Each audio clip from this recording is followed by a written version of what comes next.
was just about to start my opening number. Oh, okay. This is the Techno Buffet podcast, episode number 589, recorded Thursday, June 16th, 2022, in 5, 4, 3, 2, and 1.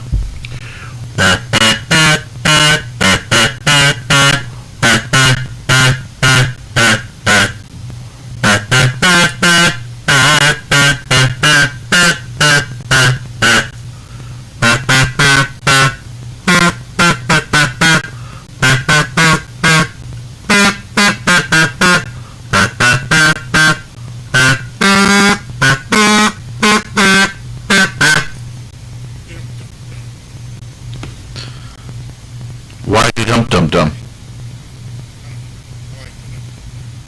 You like the dum dum dum? Right? Oh, I always liked the dum dum dum, but I never knew you liked the dum dum dum. Okay. I'm glad that the dum dum dumming worked out. Oh, yeah.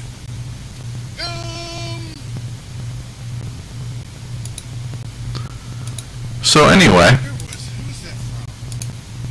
Who was that from? where's what from? So, in the original Cannonball movie, Burt Reynolds had a sidekick. And his sidekick would sometimes go into superhero mode. I don't remember if I saw that movie. Other than they called him he. I don't remember if I saw that movie. I know the movie exists, but I'm trying to remember if I have a recollection of seeing it. Well, whenever he would, show up, there would be, he would show up and go, dun, dun, dun! It was funny. I'm sorry, you know me, I have a lot of classic references, but I know I haven't seen that movie. It's an old movie. I've seen a lot of old movies. I've recommended a lot of old movies.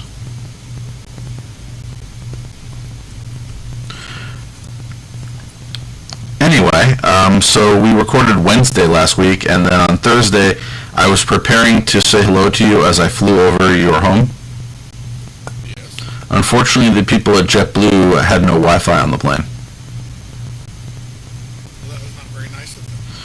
Well, I thought of writing a letter, because, they promised TVs and Wi-Fi on every flight, and the flight attendants, to be fair, when I asked them about it, one seemed to say, well, we'll get to it when we finish trying to sell everybody snack packs. I said, well, couldn't you just, look quickly and then go back to trying to sell people snack packs? There are, 3 of you on the plane. One of them, one couldn't serve snack packs, and the other one can go and look and see if you can get the entertainment that we all pay for working for 5 seconds. But no. You didn't actually say that, did you? No, I just thought that. I did ask them politely if perhaps they could look at it. Then what they did was they finished their service, they went and reset it, and then they didn't check to see if it was working. So I had to wait another 15 minutes before somebody passed by to tell them, by the way, it didn't seem to work. I'm more trying to emphasize I didn't feel like fixing the service that I had engaged with them for I'm not saying it was a top priority, it wasn't. And I certainly am prepared for the possibility of an outage on a plane where I have to do something else. I felt like they didn't seem interested in looking at the problem at all. And again, it is a service that was being offered. Also, I don't know if they reported it, so maybe people on the next flight might not have to experience the same situation. So it disappointed me. Sounds like it. As I said, I should write them a letter. Lesson 1, before your plane leaves, make sure that the equipment on board your plane that you promised people who have decided to fly your airline over the airline that charges $15 for Wi-Fi actually works. And if not, maybe you want to make an announcement saying it doesn't work. By the way, the TVs didn't work either. They kept crashing. I'm disappointed. As I said, I don't fly for the television and I don't fly for the Wi-Fi. It's just, it's there. I'd like to use it. Oh well, caught up on my podcast listening. So then I arrived in the state of Florida. And you were happy once you got here? Who's happy to be in Florida?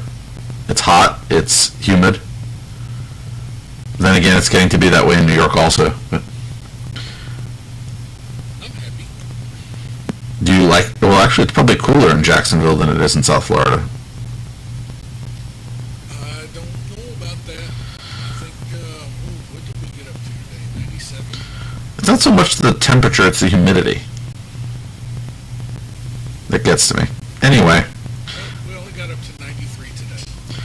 yeah, so I went to an affair for my cousin. Humidity's at 77%, so I mean, Yeah, I'm just not used to that level of heat and humidity together. So there was a lot of sweating. And I went to an affair with, to see my cousins, so that was nice. And then I've been trying to settle in here for a few days and been working out of this place for a while since they were willing to not have me work in the office for a bit, at least until next week. But which is a story in itself. And I decided while I was down here, and I should have decided this before I left New York, that as long as my parents were having their place continually renovated, and it's continually renovated because the guy doesn't seem interested in finishing. Are there any contractors who actually are interested in working in the state of Florida? yeah, lots of them. Okay, I haven't met one yet. It seems, yeah, it seems like they show up, they say, we're going to finish this next week, and then they don't come next week. And then you ask them when they're going to come, and they say next week. And you point out, well, that's what you said last week. Last week, that makes this week, and it's, I'll be there next week. So my parents have not been able to live in their apartment since last March. And I think my uncle, who owns my grandparents' old apartment, may get a little annoyed if they continue to camp out here, because he might eventually want to use said apartment. Anyway, annoyance aside about that, I decided that as long as they were going to do some light switch replacement, I might as well leave them some smart switches so they could replace the light switches with smarter ones. So I didn't bring any of my flashing equipment to reprogram light switches. So I dug into my box of old equipment and found an old Raspberry Pi 0W, so that I can install the software to hijack some of the switches and convert them into Tasmota. But in addition to some of the switches that I have to convert, which I'll be doing over the weekend, because for me to rush on it, that would imply that the guy who does the electrical will actually show up, or again, anybody. But I also bought some of the cough switches, which you told me about. Yes. Wow. I thought it would be a good idea because my father likes a nightlight in the bathroom. You know, not in the bathroom itself, but like the path to the bathroom so that he can see the light switch. And I thought that a color changing one would be a perfect addition there. And I don't have to flash it because it's already flashed. And did you install it? Remember, I'm waiting for the electrician to do it because he's being paid and he actually should show up anyway. I'm not incapable of doing electrical work. I don't really like it that much, and if somebody is there who's charging money to do electrical work, he might as well do some.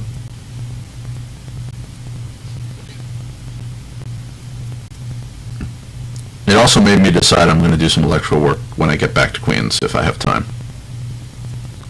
I have a few projects that I think I want to do, which at the same time I'll probably swap in some new switches. Maybe I'll put one of those cough switches in a strategic place so that I could use the color feature for exciting colory things.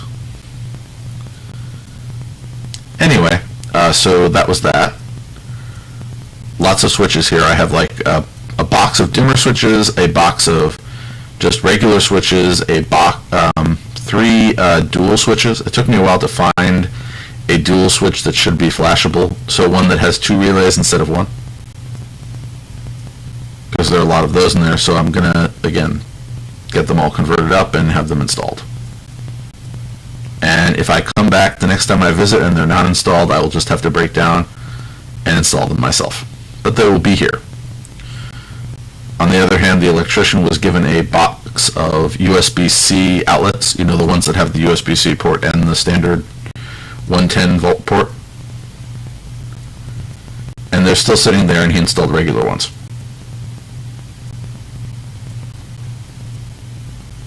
As I said, no luck with contractors. Ever. Anyway, so yet another interesting week in the world.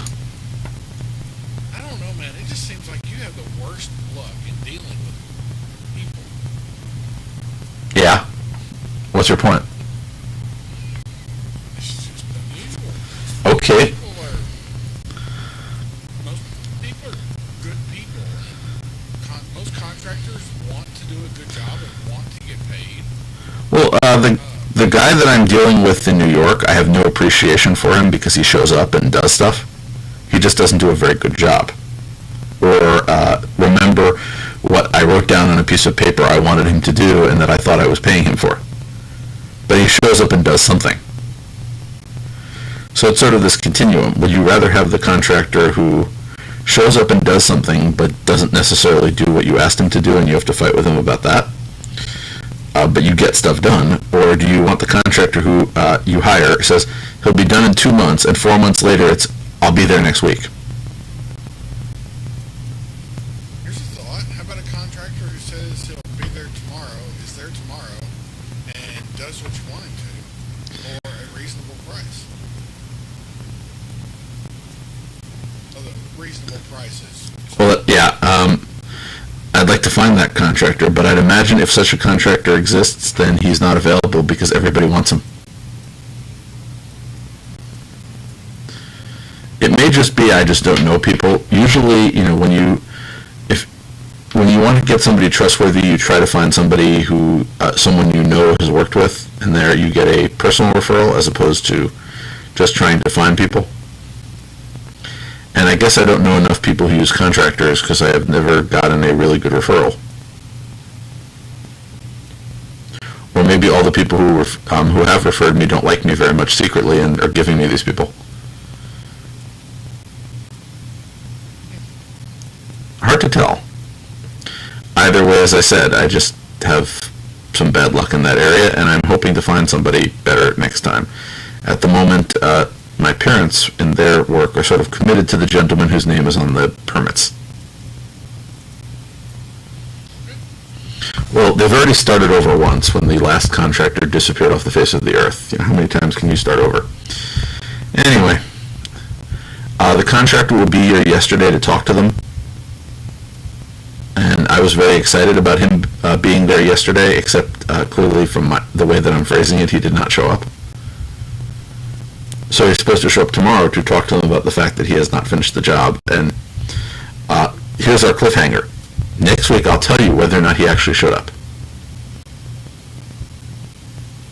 I don't know if I'll be able to join in, which I'd like to do and give him my opinion of the situation, but I have a job, so unless he shows up at a time I can get away, I don't think I can step away from my duties to do that. Anyway, I thought maybe I might play bad cop. I've never played bad cop before. Have you ever played bad cop in a good cop, bad cop scenario? Other than just being the bad cop normally, because that's who I am. Well, I've just never done, I've never done like that good cop, bad cop thing that you see. Where, I agree with somebody else that I'm going to be the aggressive one and they're going to be the nice one.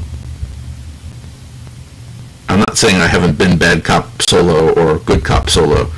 I've never been in a good cop, bad cop scenario.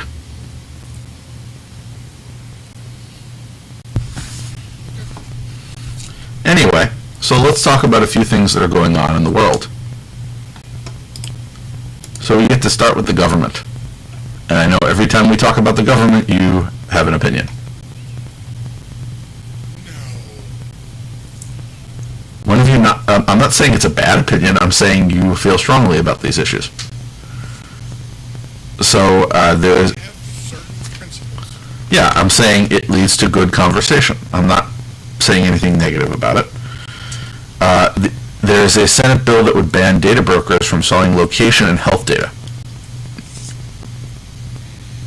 So this was introduced by Senator Elizabeth Warren, who is a controversial figure. Why, huh? I wonder if this has anything to do with the 1,000 or 2,000 mules. I don't know, I didn't see that movie. So apparently, Dinesh D'Souza bought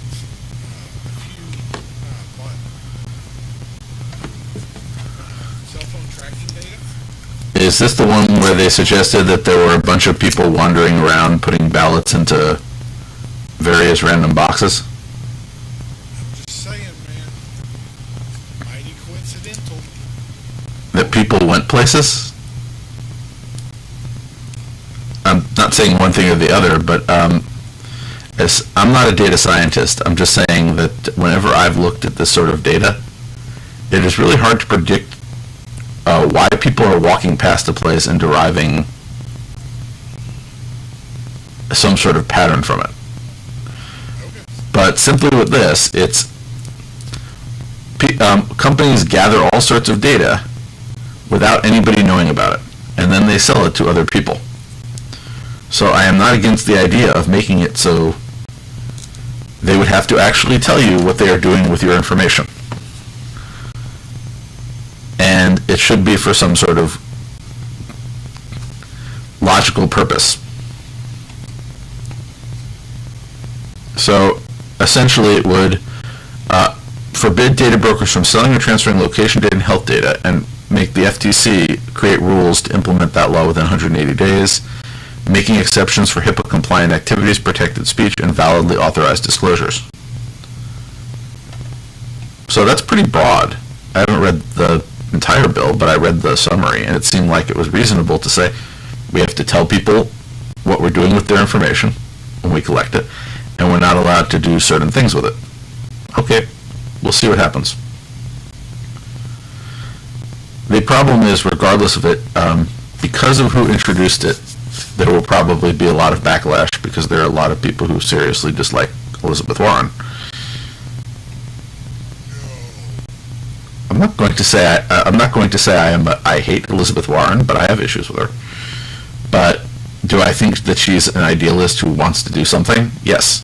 Do I always agree with what that ideals are? No. But moving along, let's talk about traffic. That's a lot less controversial than data brokerage. Google Maps is introducing a nearby traffic widget that you can put on your screen in order to see how the roads are looking around you without having to go directly into the app.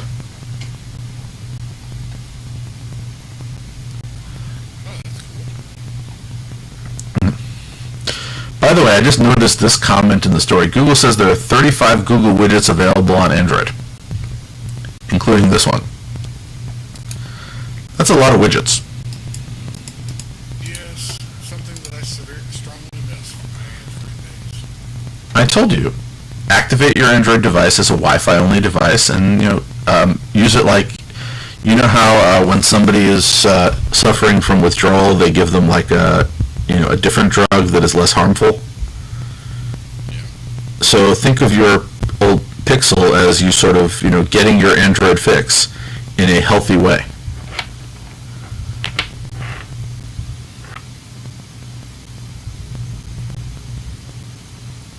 No? Bad analogy? Yes. I really have to work on my analogies. You're at least the second person this week who said that I didn't do well in my analogizing.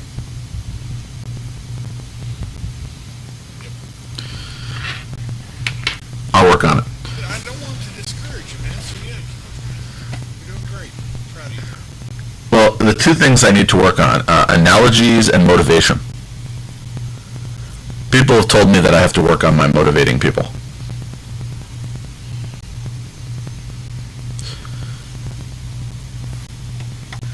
Anyway, moving along, there was an article by The Verge, which was about getting started with smart lighting, and it was sort of the question of when to use smart switches and when to use smart bulbs. And while, certainly we go a different direction, both of us, in regards to the hardware we use, I sort of thought that was a good question. When do you replace the light bulb and when do you replace the light switch? I thought you would. That's why I thought it was a good topic, which is, do you want a dumb light bulb and a smart switch, or a smart light bulb and a dumb switch? Or I've talked to a lot of people who, especially people who use Tasmota, because I've been hanging around some of the Tasmota discussion rooms and discussion forums, and there are people who they have the Tasmota smart bulb and the Tasmota smart switch, and they have them integrated together on the same circuit. So what's your opinion? And then we'll discuss. I believe that if you want to change the color of the light bulb, you want a smart bulb. Would you get a smart switch and a smart bulb? Well, I mean, you can hardwire them. Like our smart bulbs, we have the electricity hardwired, or hardwired to on, and then use the an Aurora or some other switch to control.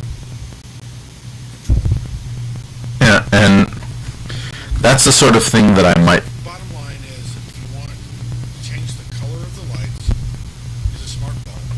Otherwise, a smart switch works better. And I have a mix of them depending on the circumstances, but if I want to do color changing, then I would need the smart bulb.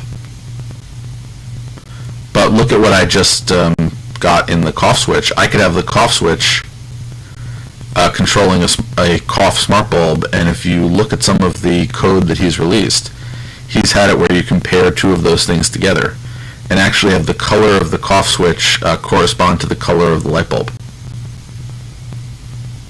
Yep. So, And I believe the cough switch, you can also tell it to always leave the relay on. yeah, well, you can do that with ESP Home and Tasmota, where you can tell it to keep the relay on. So what I did was I did that, but I have a way of going in and disabling the relay if I need to cut the power without having to physically go into the wall. So did you actually, do you have the switch yet? What, the cough switch? Yeah. It's sitting here, but it isn't wired into anything because there's nothing here I have to wire it into. Feel.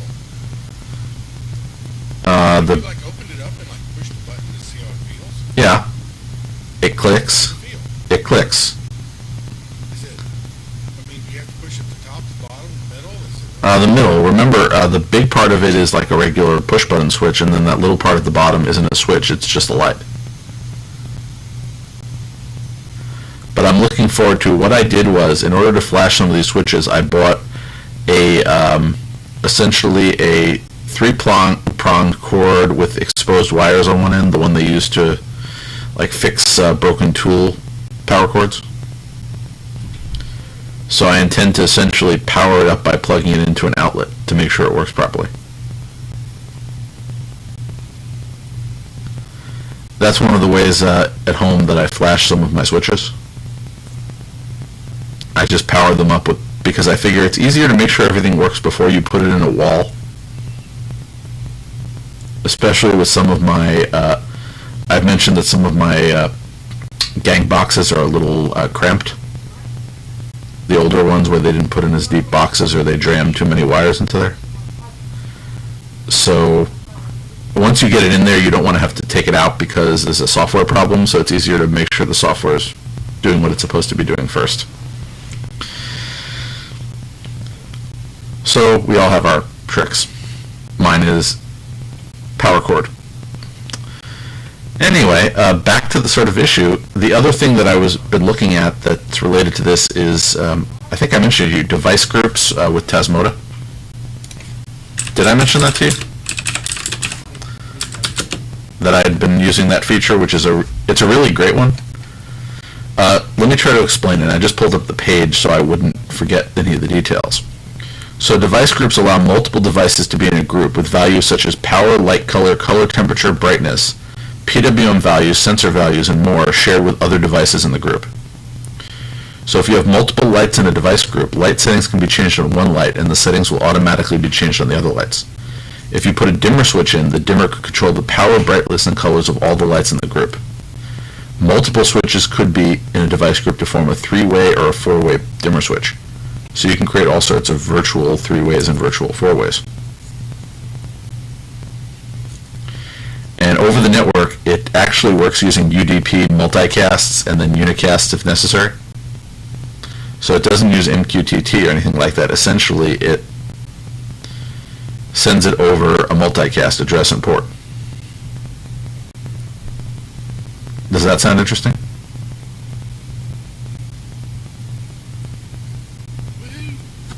No, but think about this in regards to some of the things that I've told you I've done with this and more I could do. Namely, I'll give you one example from my apartment. I have a light switch on the wall that I have set the relay to permanently on, the way that I mentioned, but the light switch is powered through to a fan where I've put in a Tasmota-equipped fan controller with a light. So I've put both of those things into a device group, so when I press the button on the wall, the relay in the device doesn't go on and off because I've set that differently, but it syncs that button using a device group and a fake relay that's on the device to the relay in the fan. So it effectively controls the fan.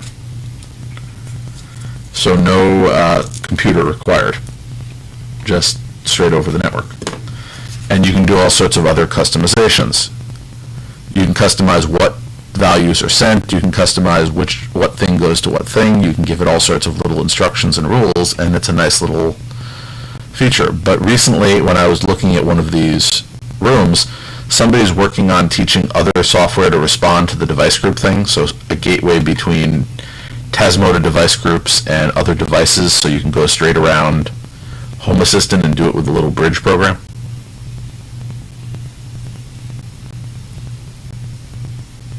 So this functionality at a very low level could be very useful.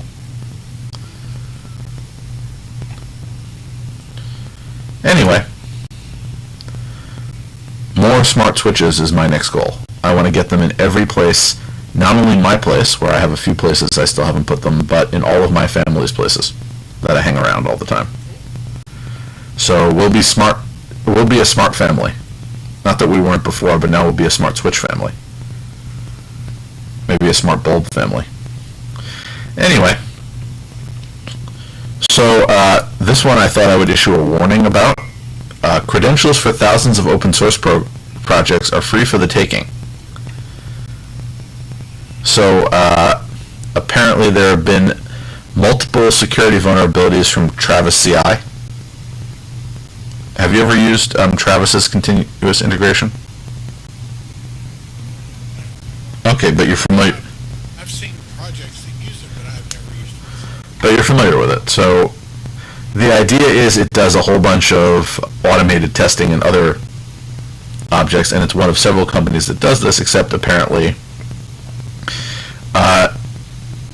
it is not necessarily secure, and since it has access to your GitHub account, if you've given it access, there is some concern. So there is a recommendation that if you aren't actively using your Travis continuous integration anymore, you did it recently, you are going to be best served by revoking those credentials. Now, I used to use Travis. I switched over to GitHub Actions because I have a few repositories that do some automated testing. And I just went in after this and finally just went through and revoked every usage I had of it.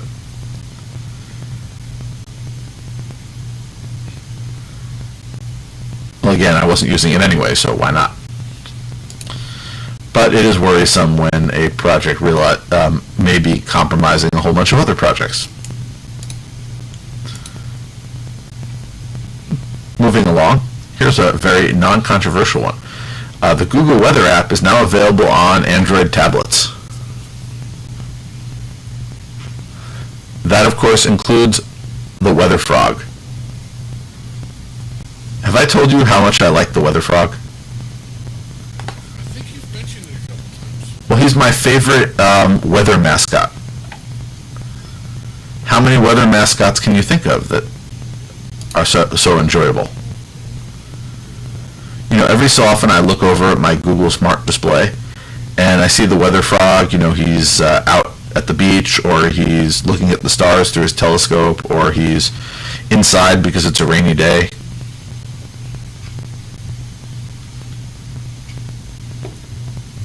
It gives me something to look forward to.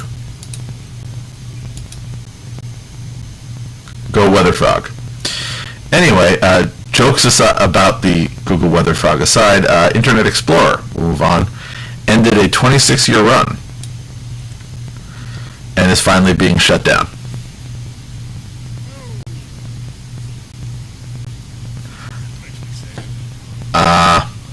Not really. I never liked it that much, but it's the end of an era.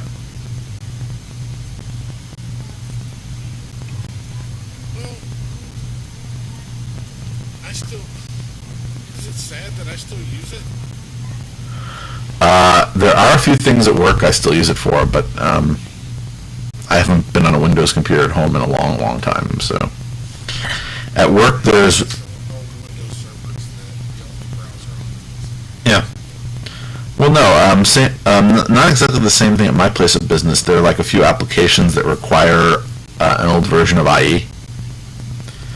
Most of them, they've made a systematic effort to get rid of them, but there's still one that I occasionally have to go in there for, and I've spoken to the company that makes the software because they're encouraging people to use their new universal interface. But there are like 20 features that they have not ported over to the new interface, and I told them I don't want to use the old one. So could you just like do what you said you were going to do so I could stop keeping a copy of Internet Explorer around for no reason? But again, they don't seem to be doing that very fast, so things happen. In the meantime, I'll use it on an irregular basis. The problem is they're upgrading all of the computers in my place of business to the latest version of Windows, which means the decision may be made for me. My work computer is still running Windows 7, which is not a bad thing. It's just, I don't know how much longer I have. No, I don't know how much longer I have. Did I ever tell you when I first started working for my employer in 2003, our computers were still running Windows 3.11? But you know how amusing it is to admit that you were running Windows 3.11 in 2003? Hey, if it works, don't break it. We didn't get, let's put it this way, we didn't get a more current version of Windows until 2006. I know if it isn't broke, don't fix it, but it gave me a lot of fun to remember how to use Windows 3.11 during those years, because I hadn't touched the thing in probably 15 years by that point. Like, what was that? There was like a program that you used to connect over TCP/IP, something with a sock. And then I wanted to connect over SSH, so I broke out my copy of Putty. Anyway, nostalgia aside, goodbye Internet Explorer. Over at Mozilla rolled out something called Total Cookie Protection to everybody on Firefox. So they're doing all of this privacy stuff. So it's meant to make cross-site tracking even harder. So it confines cookies to the sites on which they were created. So you would not be able to create a cookie that could essentially have tracking companies track your movement across different websites. So cookies will be separated site to site.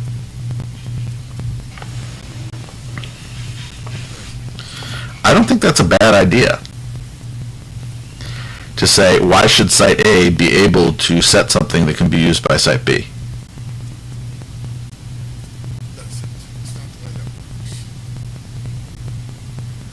using a more. I was trying to simplify it. Have I gone too simple, you think? I think maybe you've simplified it enough that it's misleading. Okay, would you like to try a simple explanation that isn't misleading? I can try again, I just figured I'd defer. If I understand right, so what would happen is if you would go to a website, and that website has, say, a Facebook share button, Yeah. graphic for that Facebook share button actually lives with on Facebook. So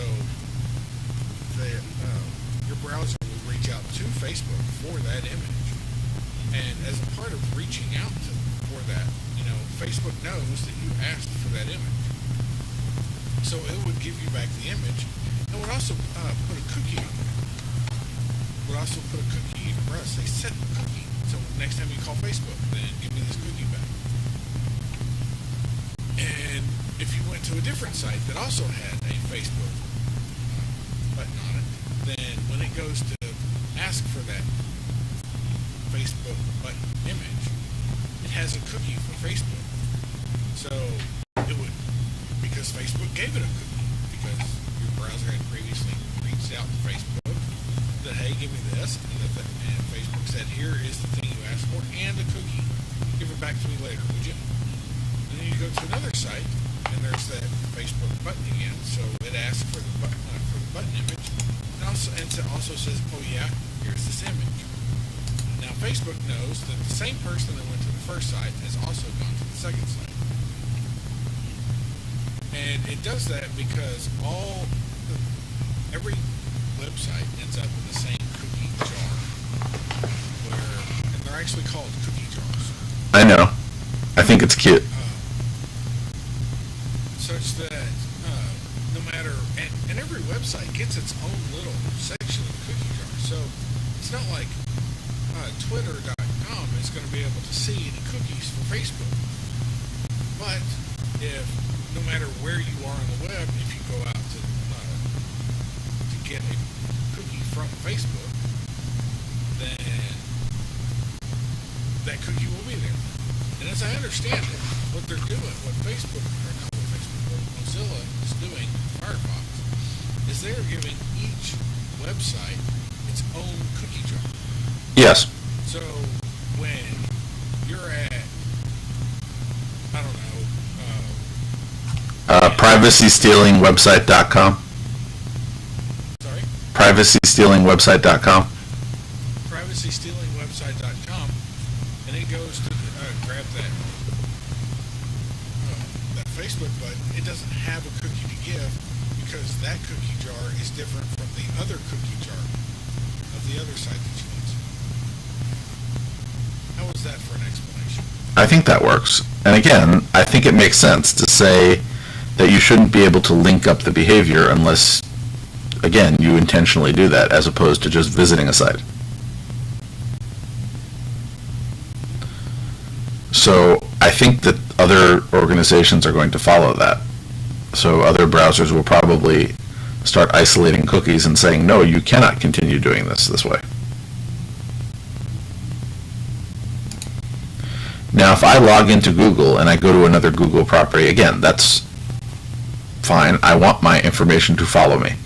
However, just visiting a website that happens to have an image on it should not allow me to be followed around the internet. So that's sort of the difference. If you're a Google Maps user, apparently now you will be able to see how much tolls cost on your route. And I've been seeing this, which I think is interesting. It's like, if you go this way, it's going to cost you $6 more. And how much time am I going to save? None. Okay, why would I go the route that cost me $6 more if it's not going to save me any time? So that is a potentially useful calculus.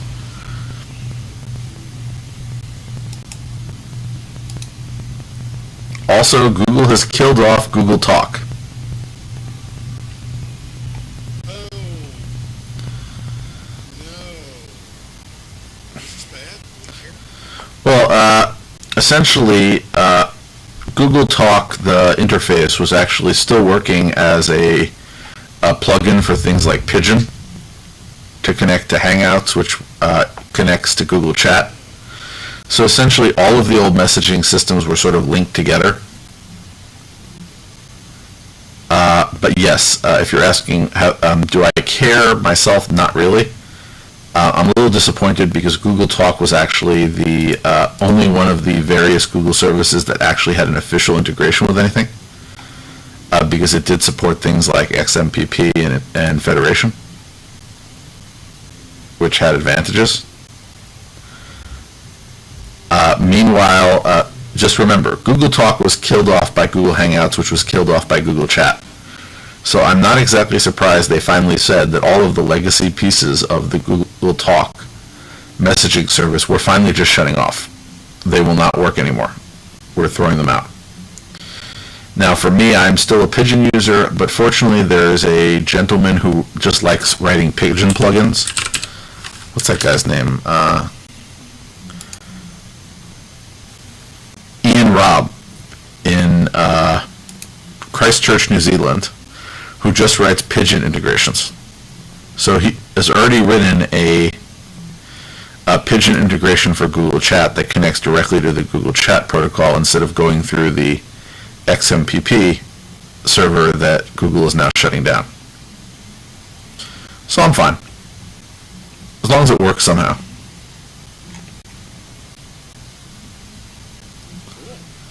I just sort of hate the arms race, as I've mentioned before. I just like it when things work. Yeah. If you're a user of Chrome OS, and today I am because I have my Google Chromebook Duet sitting here, which is powering the Jerry communication. You remember my continual comment that, when I come to a new location, such as when I'm visiting my family in Florida, which I'm doing now, or I'm on an unexpected hotel or what have you, I can't have like a permanent installation, so I have to have my jerry-rigged one.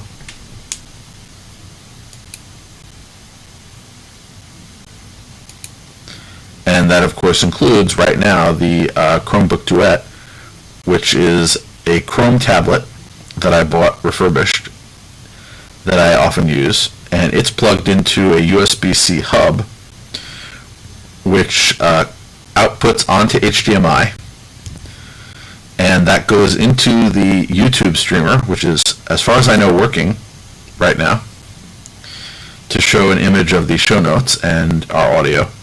And it allows for a USB audio device to go directly into there, which is what you're hearing me on. And for USB audio to come out, which goes into the device that's, again, back into the streaming device. So I use Chrome OS for that, but apparently they've added essentially improved split screen support. So this is something that's been going on in some other operating systems where right now you can snap your windows side by side, which would be half of the screen in half, but they finally come up with the one that I like, which is 1/3 and 2/3. Have you ever done that on a screen, Jerry? 1/3 and 2/3? So you have two applications side by side, but instead of them both taking up 50% of the screen, one of them takes up 33% of the screen and the other takes up 66%.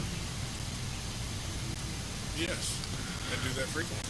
Not on mobile, but on desktop. Oh, I'm referring to well, Chrome OS is a desktop system. Yeah, barely. Well, again, I don't use it on my desktop. Notice what I said I use it on. I use it on a Chrome OS tablet, which I use as a device for those times that I don't want to really carry around my full laptop. For example, the Duet is really good on a plane because it's small enough to use as a tablet, but large enough that I can type on it. And I don't know about you, but I find it hard to use a computer on a plane. If I'm going somewhere and I want to do something quickly that requires a full keyboard and computer, this can act as one. So it's a good device to have around. Anyway, I like the 1/3, 2/3 split, because this is exactly what I've been looking for in other productivity issues. I've never needed this on Chrome OS because the screens that I use on Chrome OS are small enough that it's not going to help me that much. But I understand why this is a good feature. I wonder if there's a hotkey to do it on my system. I should look. To actually automatically snap for 1/3. I'm sure there is on Linux, but I've never looked for the hotkey for it. Anyway, comments about that aside, I think this is an improvement to the productivity of everybody using Chrome OS on larger monitors. So good for them. Even on smaller monitors. Yeah. Because,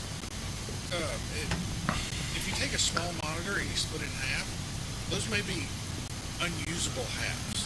But maybe 2/3 of the screen is usable, and that gives you just enough of the other to display what you need to see at the same time. Well, I've been having this problem at work. My company switched from hardware phones to software phones over this past weekend.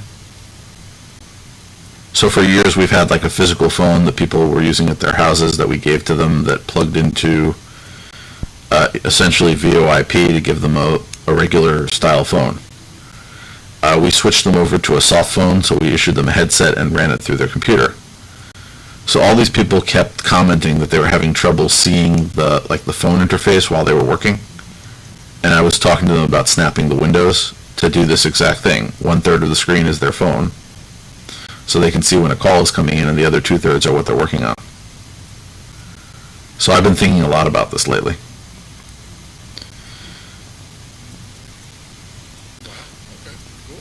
Unfortunately, from what I've gathered, the only way, and I've been learning this myself because I'm not a Windows user, and that's what everybody's being upgraded to Windows 10. Not me yet, but other people. Eventually they'll get to me. And when I was looking, apparently the only way you could do that type of customization on Windows 10 is to install one of the Windows Power Toys that allows you to do 1/3 snapping. So since so many people were asking about it, I was trying to convince our IT department, who has to authorize any new software installed, to install this Power Toy on everybody's computer. No, install fancy tools. I thought that was the Power Toy. Yeah, the power tools. Yeah. It's got the fancy zones. That's what. No, but that's what I was trying to get them to install.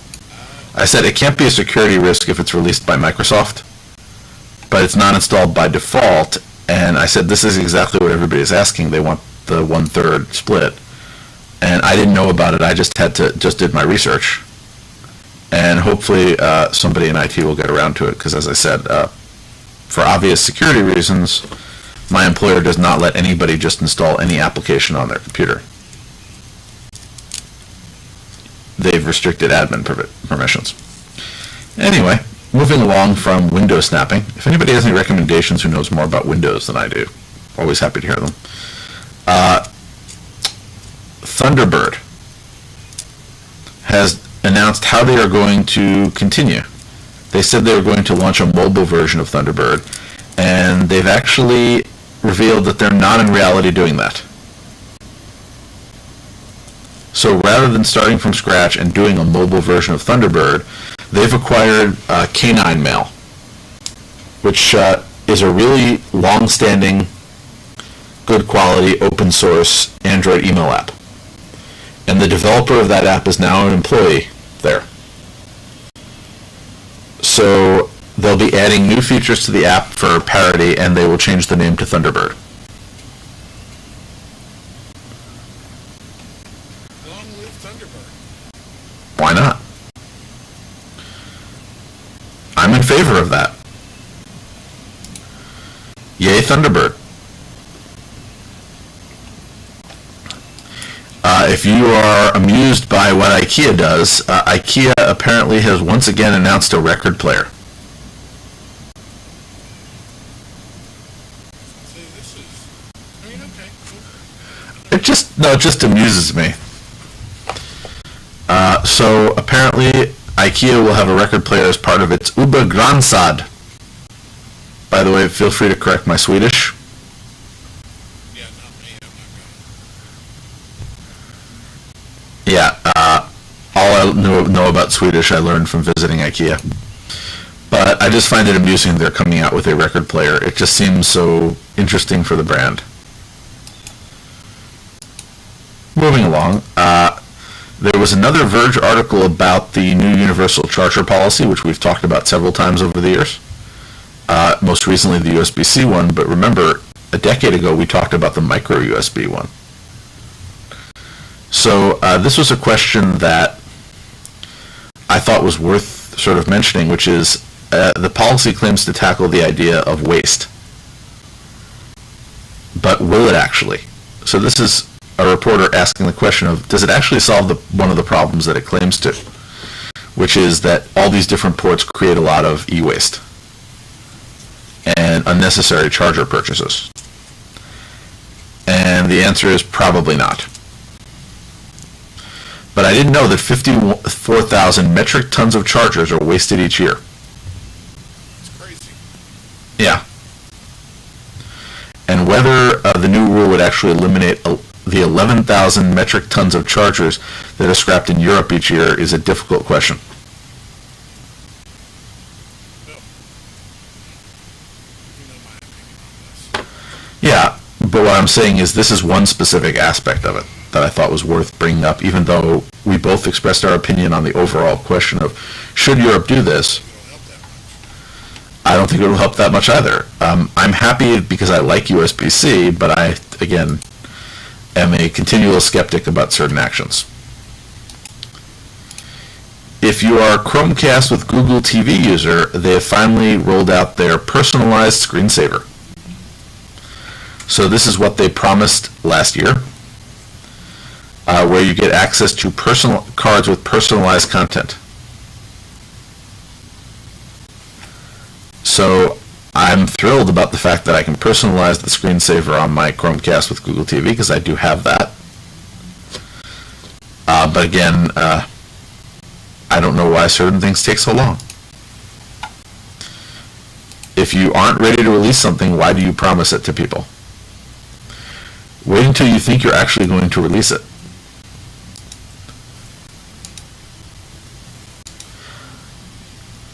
Moving back to Android, Android has picked up an MDNS feature. So this is the one where it's used by a lot of routers, essentially, where you can access local devices with a .local DNS name. Android did not actually have that feature, but apparently it sort of slipped it in last year. Nobody noticed. Well, it was before they started doing changelogs. So now, again, if you have a device on your network that you can access with a .local host name, Android should support it. Can we get a woohoo? Why not? Continuing with the Android theme, Mopria Scan. So Mopria Print is essentially an app that is installed on a lot of Android phones because it handles printing on Android devices. They've now added the Mopria Scan alternative, so if you have a Mopria compatible scanner or printer scanner, you can use your phone to trigger scans and get the data. So worth mentioning, especially since I'm in the market for a new printer scanner. I have to look for one for my parents because I got them Chromebooks so that I wouldn't have to support some of their technical problems, and Google killed Google Cloud Print, and now some of their printers are not compatible with their devices, which is annoying. And they keep asking me to fix it. So I'm waiting for a good printer sale. I only buy laser nowadays. If you used Insteon, if you use Insteon, which is a very popular smart home standard, popular in the sense that people who liked Insteon were very passionate about it. So when it suddenly went out of business and all of their servers stopped working without telling anybody until afterwards, making it worse than sort of the Wink situation where Wink has drifted out of existence. Apparently a group of passionate Insteon users acquired Insteon and turned the servers back on. did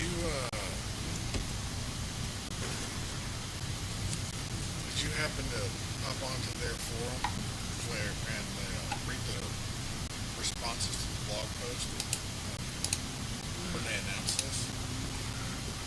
No, but I'm going to now. What were the ones that you found interesting? People were just mean.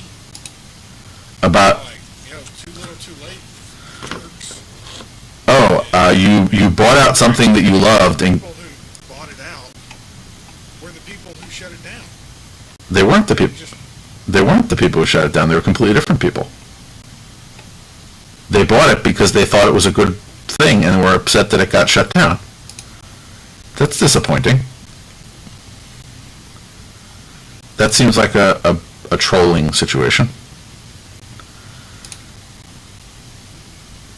I did not go into the forums, but I'm going to have to look at this because I'm very disappointed if that's the case.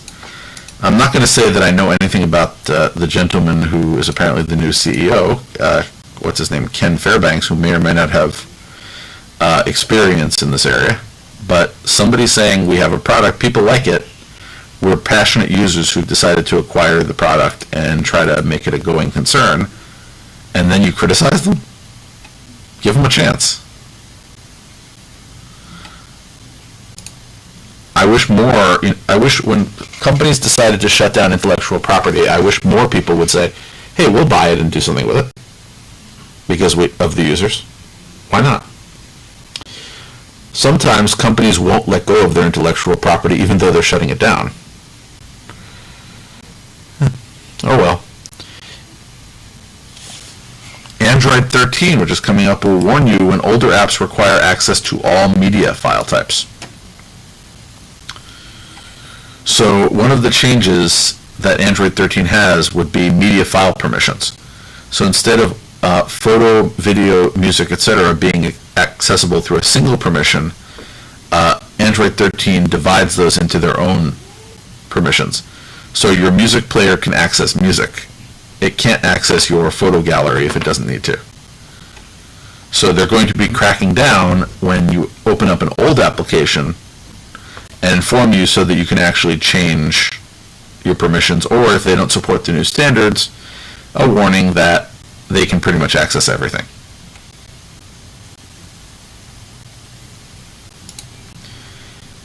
Good or bad, Jerry? I'm going to go with bad. What, more pop-ups?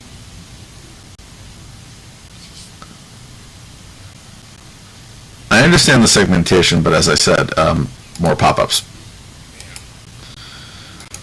So the final two things that I've shared through the show notes are articles on the upcoming Bluetooth audio announcement.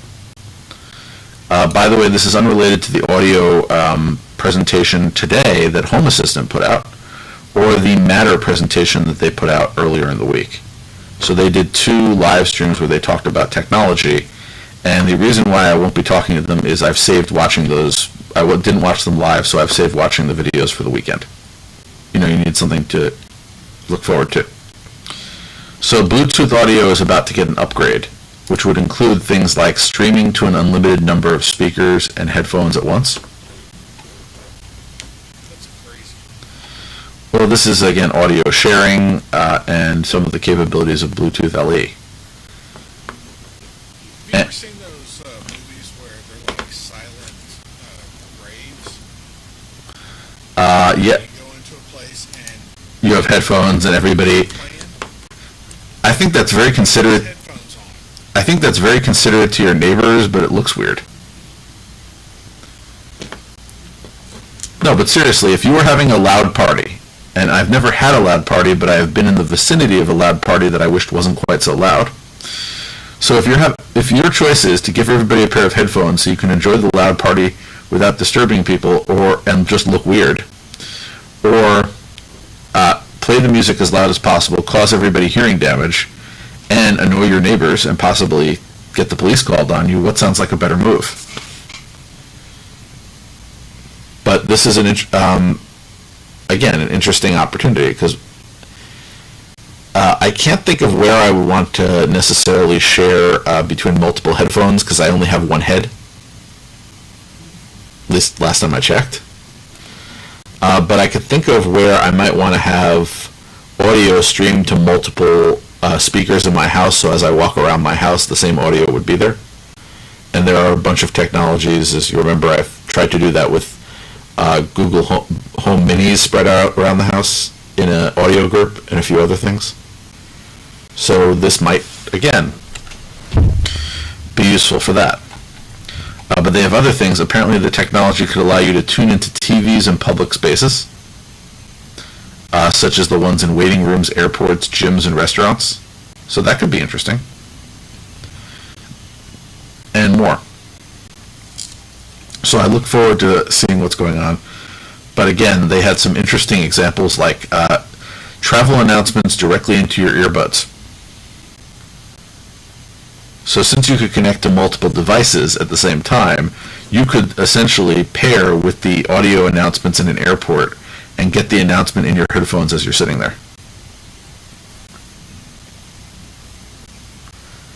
So that one I could see useful too.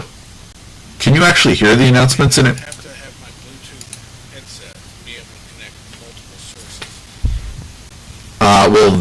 That's what the support that's rolling out would be. So these are all the... I thought we were talking about having sources we're going to be able to connect to large numbers of receivers. No, it's both ways. That's So cool. your sources can connect to multiple receivers, but your receivers can connect to multiple sources. So, there will need to be some changes to support that. But again, a lot of these things sound good to me. Using the airport... Well, I'll give you an example. I, as you know, was on a flight last week, and I could not hear the announcements, and I was not that far from the woman making them. But for whatever reason, the speaker she was using, apparently the volume wasn't up high. So, she was making announcements, and everybody was trying to figure out what row was being boarded. If I could sort of, put that into my headphones, I'd do that. Because can't hear anything half the time because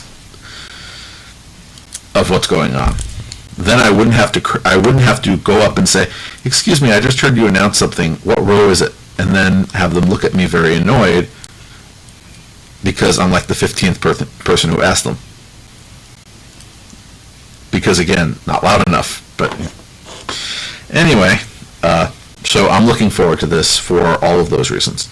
The ability to send my source to multiple speakers in my house as I walk around. Again, I can already do that with other technologies, but I think Bluetooth is I'm not going to say universal technology, but it's pretty commonplace nowadays. And the ability to subscribe to multiple sources in this announcement idea. Although I may be a bit annoyed if something can break into my headphones with an announcement. There's also the question of if I'm, let's say, listening to music, and I've also subscribed to the airport announcements, does my music pause, or does it try to play both at once? Which would create a different audio problem.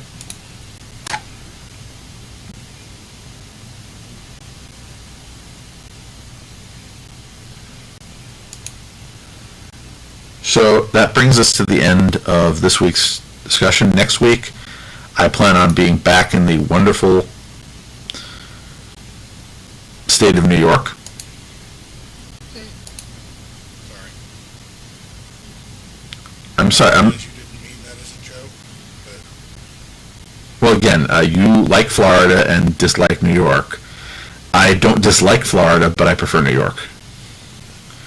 I have a lot of things about Florida that I do not like. Although it has been very convenient. The last few times I was here, it was in the cooler season, so after work, it ended up being in the 60s. When I was here, let's say in December, January. Being here later in the season means that it's like 80 degrees in the evening, which I don't really like because I, again, like it cool, but it meant that I was able to go down to the pool in this building and take a swim. Which, again, it was a little chilly to do in previous seasons. I don't have a pool in my apartment.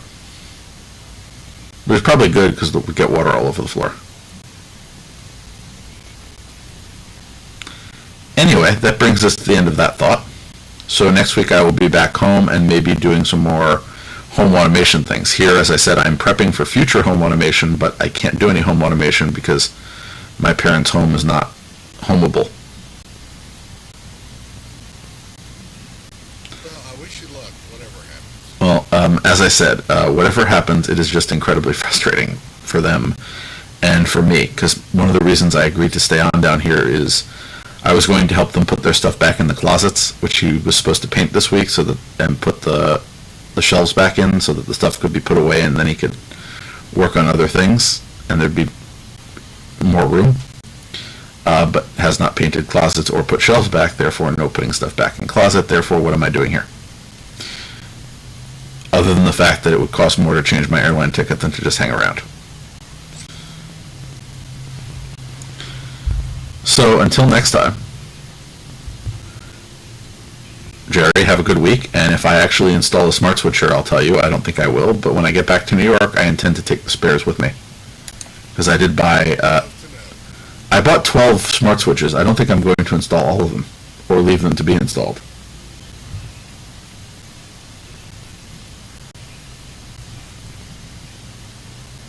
You want 12 of them?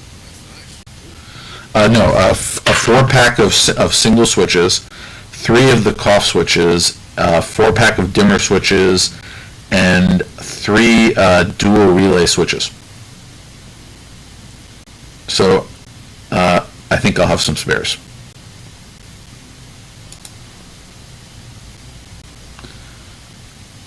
So until next time. Until next time, folks. Okay. See you next week. How does that old expression go? Same Jerry time, same Jerry station? Sure, we can go with that. Well, it's for your benefit, Jerry. I always like to make sure you remember that we're doing this, because I know you've been very busy lately and have been caught up with other things, as have I. It's super busy. I hope things slow down for you in a positive way soon. Oh, bro.